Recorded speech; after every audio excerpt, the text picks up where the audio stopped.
My name is Robert Andrew. I'm a visual artist, a kinetic installation artist. I use a lot of technology within my artworks and natural materials.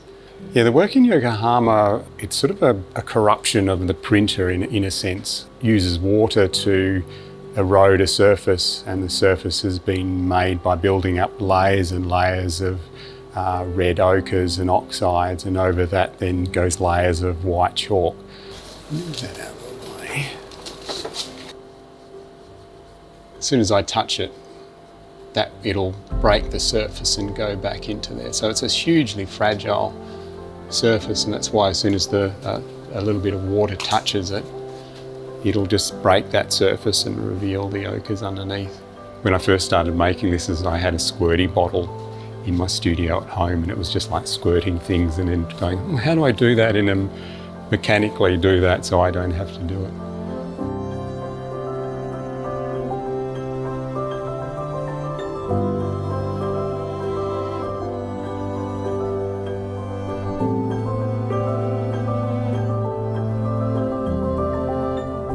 I suppose the ideas behind it is that sort of revealing of hidden or denied histories. I went through contemporary Australian Indigenous art in Griffith University, and through that process I was looking into my family history. I started to learn a lot more about Australian history that was never taught to me at school. I think over time I got to understand that there's a lot of hidden history, denied or forgotten histories, purposely forgotten sometimes.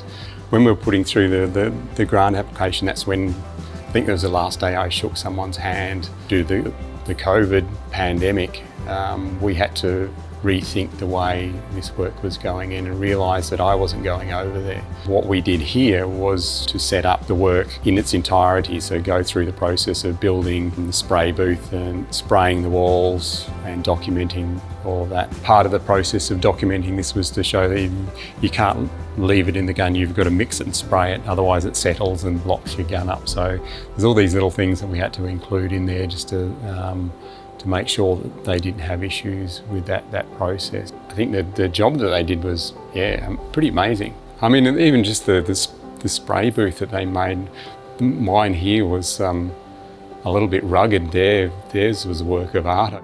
Being able to video chat in real time with someone while the process is going on and made it a lot easier to realise the project over there. They sort of took what I was saying and they knew exactly why I was saying things and actually made them better as well. So for me it's hugely important that my work goes outside, I suppose, outside Brisbane and outside of Australia. I mean, I suppose the purpose of my art is not to be highly didactic or sort of prescriptive in the way it's delivered, but sort of it's giving people a place to be, to find some sort of resonance, I think, between what they see and what they understand.